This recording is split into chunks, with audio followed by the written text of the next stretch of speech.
Hoje a gente tá aqui com um pecuarista dos mais brutos que tem aí do sertanejo, certo? Senhor Arthur, você tá bom, meu filho? Bom demais, é melhor agora que eu tô aqui com vocês. Um prazer inenarrável. Muito bom, eu fico muito feliz de poder estar em Minas. Eu gosto muito particularmente, eu acho que se eu não tivesse nascido em Alagoas, que eu sou nascido em Alagoas, moro em São Paulo, eu acho que eu gostaria de ter nascido em Minas Gerais. Percebi mesmo que seu sotaque tá vindo lá de riba lá. Mas é engraçado, porque quando em São Paulo o cara acha que eu sou mineiro. É nada. Por causa do R aberto, né? Fala Arthur. É? Tem uma parte de Minas que fala sim. E é aquela coisa meio interior de São Paulo, falando esse R aberto, que o cara fala assim, é de Minas, né? Não sou não. Alagoas. Tem quanto tempo já está em São Paulo? Cara, tem... É São Paulo capital que você tá morando? Eu moro em Bauru, né? Bauru. Mas eu morei 10 anos em São Paulo capital. Tô desde 2008 em São Paulo. Tô fora, São Paulo E em capital. 2018 eu tô em Bauru, né? É? É muito melhor, Bauru é muito melhor que São Paulo. Pois é, rapaz. Em São Paulo passa a vez. Fala pra você. Não, Lá é bom ir pra fazer alguma coisa, né? Ir lá, bater, resolver e ir embora, a né? turma sempre Ficar fala, lá né? São Paulo você ama ou você odeia. Não tem meio termo com São Eu Paulo. gosto muito de São Paulo, mas eu gosto de ir lá pra resolver alguma coisa, né? Vou lá pro objetivo problema. e depois Vaza na pegar braguela. ali e ir embora. Quer ficar lá todo dia, hein? Não, entendo. Você saiu de Alagoas quando? Em 2008, né, eu fui para São Paulo e eu saí, tinha 18, 19 anos quando fui para São Paulo. É um lugar que eu jamais imaginei que eu iria. E também essa coisa do interior, de fazenda também, é algo que não tem... Não tinha ligação do porquê isso acontecer se não fosse as coincidências da vida, né? As coisas mesmo? que vão acontecendo. Você não é de berço da roça, não? Apesar de que a família da minha mãe, o meu avô tinha fazenda, mexia com gado, plantava cana. Lá em Alagoas tem é muito forte a cana e tem uma pecuária interessante lá, nessa região especificamente, que é a Zona da Mata. Mas nunca foi, nem para os meus irmãos, nem para mim, algo que parecia caminho, né? A gente foi mais criado na cidade, na praia e tudo mais. Teria muito mais a visão de empresa, de negócios de uma forma geral, né? E eu só fui cair para a fazenda porque depois que já estava em São Paulo, a minha esposa, o pai dela é do interior, a família é do interior, eles tinham propriedade rural, tem ainda, e eu acabei caindo nessa, por acaso, mas não foi porque eu busquei, não. Pra tocar junto com a esposa, então.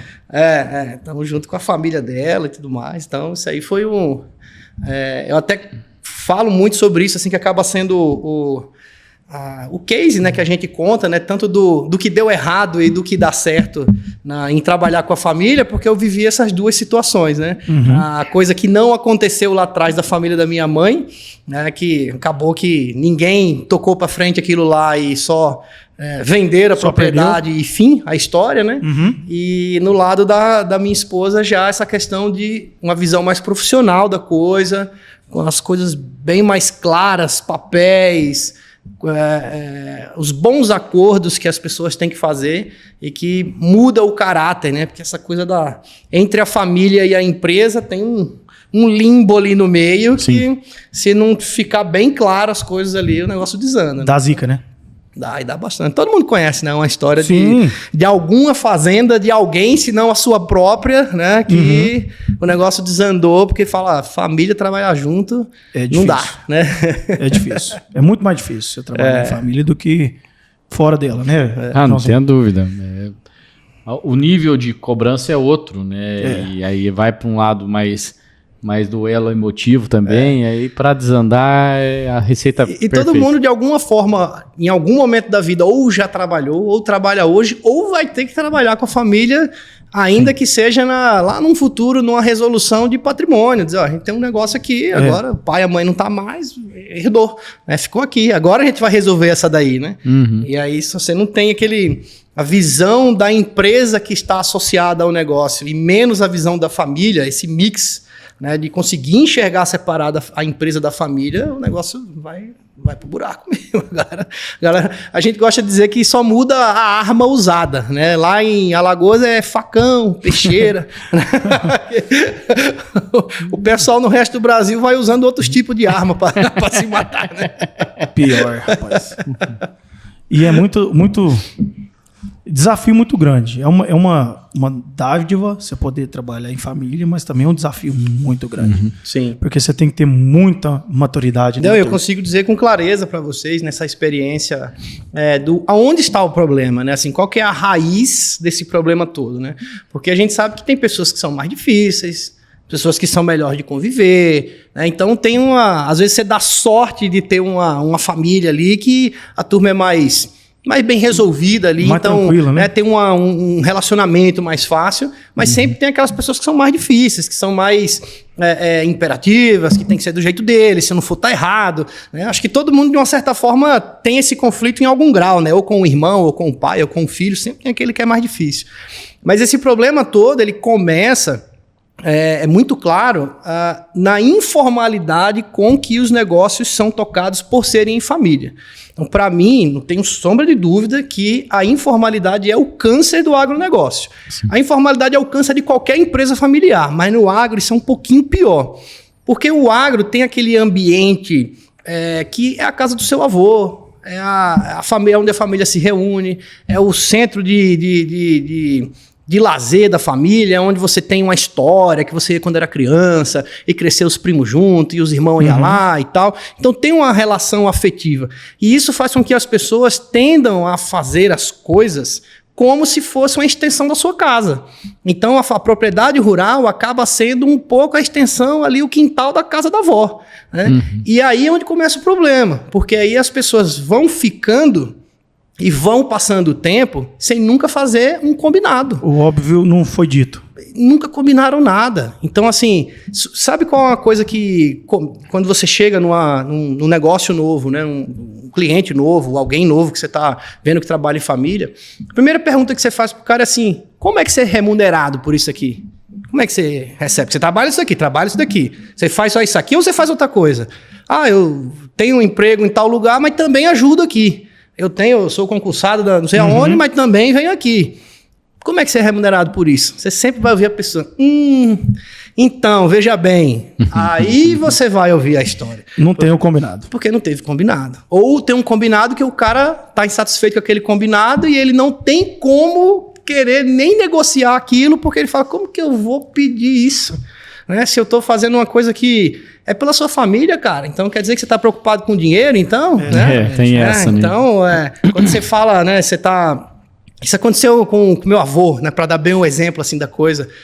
Quando meu avô é um cara pobre, acho que é a história de muita gente muito parecida. É um cara que era pobre e cresceu na vida trabalhando na roça, fazendo frete, caminhão, e caminhão vai juntando dinheiro, comprando um pedacinho de terra vai comprando do vizinho, aquela coisa, e trancos e barrancos, foi crescendo na vida e montou um patrimônio interessante. Só que aí com mais 70 anos, a fazenda é o mundo dele. Ele nem de lá não saía, né? Então quem manda lá é ele, quem resolve lá é ele, e ninguém nem se metia naquilo, né? Ninguém vai se meter nisso. Se der palpite, dá problema. Não mexe lá não, deixa ele lá, né? Os filhos foram tudo estudar na cidade para ser doutor, que isso é o que todo pai nos anos 70 80 queria para seus filhos. Ó, essa vida aqui não é para ninguém, isso aqui é a vida sofrida, você tem que estudar, que a caneta é mais leve do que a enxada, né? Então você vai ser advogado, ou médico, ou engenheiro. E quando chegou no fim da vida dele, e aí começa os filhos, minha mãe e os irmãos, a gente tem que estar se preocupando com ele, porque agora a gente está vendo que ele está meio sem controle da situação. Está vendo que as coisas lá não estão indo bem, e a gente não tem como nem saber o que está acontecendo, porque ele não deixa, né? E aí quando você vai falar sobre isso... Ficava sozinho lá. Ficava sozinho. Ele e minha avó dentro de casa, e ele resolvendo tudo. Meu avô, ele trabalhou até o dia dele não aguentar mais, assim. Ele trabalhou até 86 anos. Você chegava lá, ele com mais de 80 anos, ele estava em cima de um caminhão soldando alguma coisa. Inclusive assim. Um toco, né? E o meu avô, ele teve Alzheimer. Então ele fisicamente estava 100%, mas a cabeça já foi. Então você imagina você segurar um cara bruto que a vida inteira trabalhou, que ele era quem mandava em tudo, ele que sabia tudo, ele que resolvia tudo, e que agora você fazia um combinado com ele aqui e ele esquecia que fez o combinado com você. Então a família, precisamos interagir, né? Precisamos intervir nisso daí. No que vai intervir com ele, aí tem aquela coisa assim, peraí, isso aqui é meu. Tem mais de 60 anos que eu faço isso aqui desse jeito. A vida inteira. E em algum ponto, eu não vou nem dizer que isso partiu dele ou de alguém, porque eu até era muito novo na época, não participei de nada disso, mas eu vi, né, o conflito se formando assim, de falar assim, gente, isso acontece em toda a família, né, de pensar assim, vocês estão querendo dividir a herança, o cara nem morreu ainda, né? Vocês estão querendo, o cara... Eu nem morri, vocês já estão querendo dividir o negócio, né? Isso é muito comum, né? Então, por isso as pessoas têm essa barreira de fazer um planejamento sucessório, porque esse é um assunto que dói em qualquer um. Você pensar que um dia você vai morrer e que você tem que fazer um plano para resolver isso. Então, até...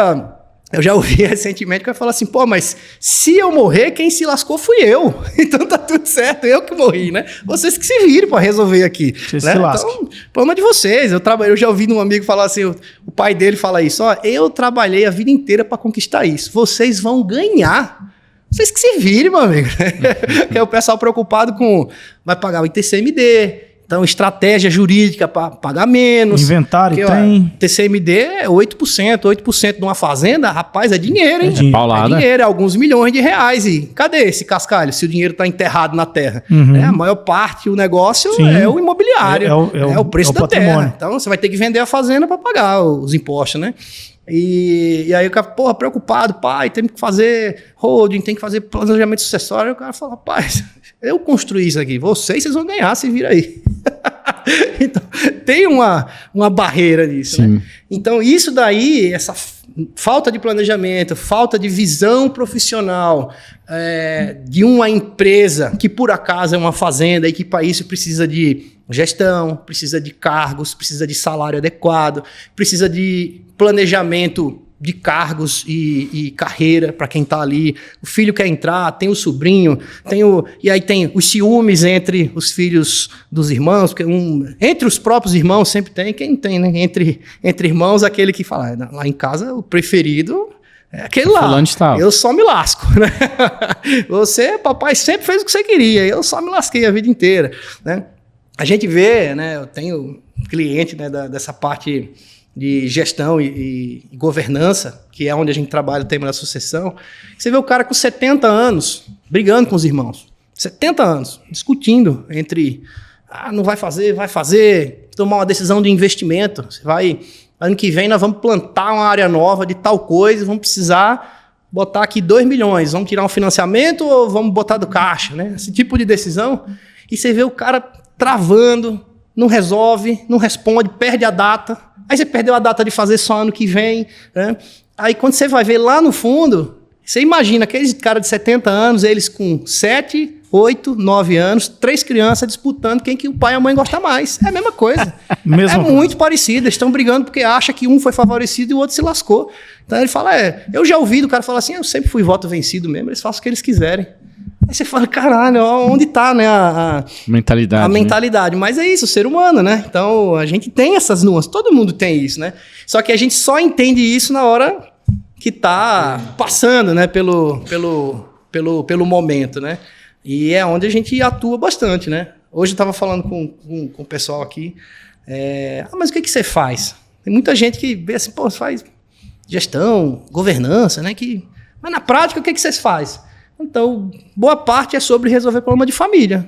Esse é um grande negócio. Um grande volume de trabalho. Só que a gente usa o quê? De ferramentas empresariais e estratégias de processos, pessoas e organização para poder explicar para aquelas pessoas, isso aqui é o seu lugar, isso aqui é o que tem que fazer, isso aqui é o negócio, para as pessoas irem enxergando aos poucos e tirando esse viés pessoal, né, mas isso não é justo comigo, mas eu não estou feliz, ou sei lá, tem muita preocupação dos pais, será que meus filhos estão felizes com isso? Eu só não quero que eles briguem, só não quero que meus filhos briguem, né? Então, é sobre lucro? É sobre a próxima roça? É sobre o gado que está gordo? Não, é sobre conflito de família. Conflitos. Essa é uma boa parte da história.